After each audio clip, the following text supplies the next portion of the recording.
Hello everybody, this Fire's here, and today, as the title says, we're going to be ranking the Kannagi Usagi bosses from easiest to hardest.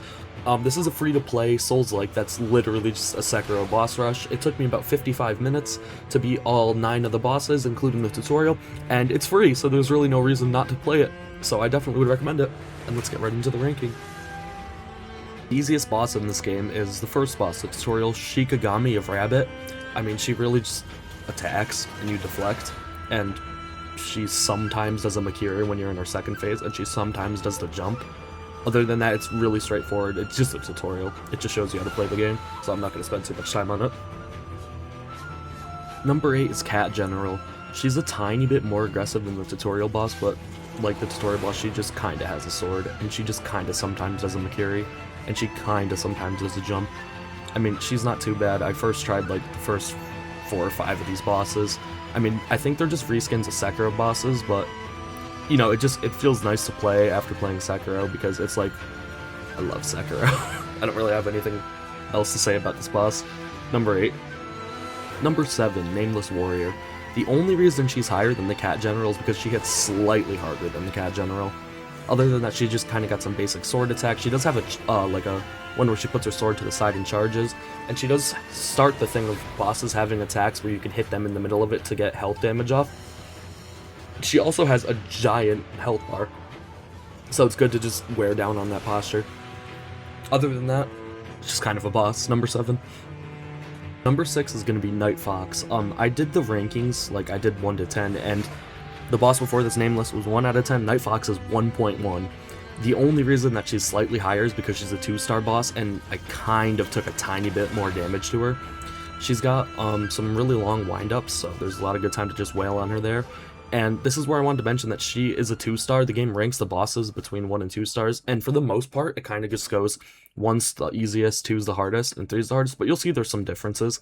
Other than that, just hit your jump attacks and hit your Makiris, and just block when she does spins. She kind of winds them up weird, like the blue smelter demon almost.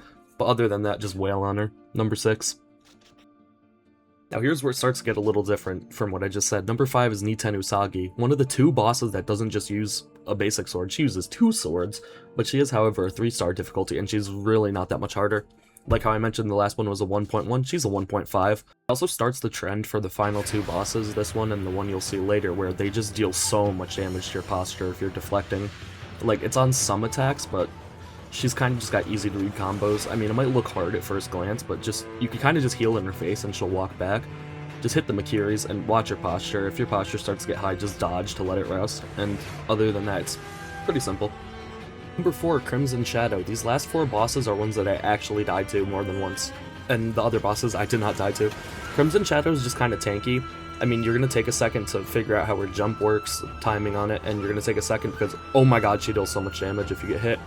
Other than that, it's like the other boss, it's just a deflect marathon. Like you saw it there, I took nearly a third of my health from getting hit. So you just gotta really not get hit. And you kind of can't heal in her face because she's gonna hit you into your heal. When they hit you, it doesn't take you out of your heal, which I really like. But just be wary of healing in her face. She doesn't do too much posture damage, which is nice. But just deflect, I mean. Number 3, Guard of Mist. Like I mentioned my 1 to 10 ranking earlier, I had Guard of Mist at a 2.75. I mean, versus the other ones, I feel less confident in beating her, but that really doesn't mean much. I mean, the bosses are just Sekiro bosses. If you played Sekiro, it's easy. I died to her, like, 1 more time than I died to Crimson Shadow, I believe. But other than that, it's kind of hard to tell when because she steps back, and then she either does a Makiri or she does a jump, and it's kind of hard to read that. And then when you get into her second phase, she does it, like, even more, and she'll do it at the end of combos. And that's kind of, like, really the only difficulty she has. When I said 2 bosses earlier that use different weapons, I meant 3. I forgot about the little demon, but she is our number 2 boss. She uses a different weapon, obviously. Her windups are weird, and that charge is, like, almost unreactable. She likes to spin it around, and it doesn't do as much damage as you would think it does, even though she's technically the second boss in the game. But it's a fun fight. She also does do a lot of damage to her posture, but I never really felt like it was a huge problem in this. I mean, other than that, I just died to her because I was rusty, because I hadn't played Sekiro in forever. And I think if I went back and played the game again, she would probably be near the bottom, but with my ranking, she's in there. You can see me dying to her right there. But other than that, I mean, she's not too bad. That's our number 2. Number 1 is the Puppet Maiden. The Puppet Maiden is, I think, the thing that guards Fountainhead Palace. I think it's the same moveset, because she's got that long spear, and oh my god, I hated that fight in Sekiro, so surprise to nobody, it's the hardest fight in this game for me. It took me a bunch of tries just because of how bad I am at deflecting a lot of her jump attacks.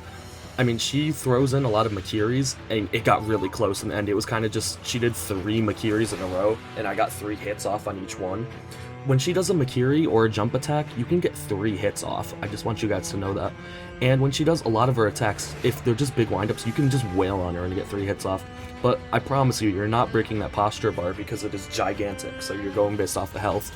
Also, she does so much damage, but not to mention, she does so much damage to your posture that I find myself having to dodge in the middle of deflecting combos because my posture is going to break and then I'm going to take a hit, and that guarantees my death at that point because of how much damage she does. That's also crazy, as you saw there. If you go for a deflect and she tries to jump back, she swings it under the ground and up at you. So you have to be ready to deflect if you're healing, if you're trying to dodge away from her. But other than that, it's really not too bad. I had her at a 5 out of everything, which was the highest ranking. The one below her, the little demon, was a 3, and I thought it was super fun. So, the Puppet Maiden is our hardest boss. I just wanted to thank you guys for getting to the end of the video, and I just wanted to say you really should go play it. I mean, it's free and it's on PC. There's no reason to not play it. It was a super fun experience, and I had fun ranking the bosses. And I'll see you guys in my next boss ranking. Have a good night.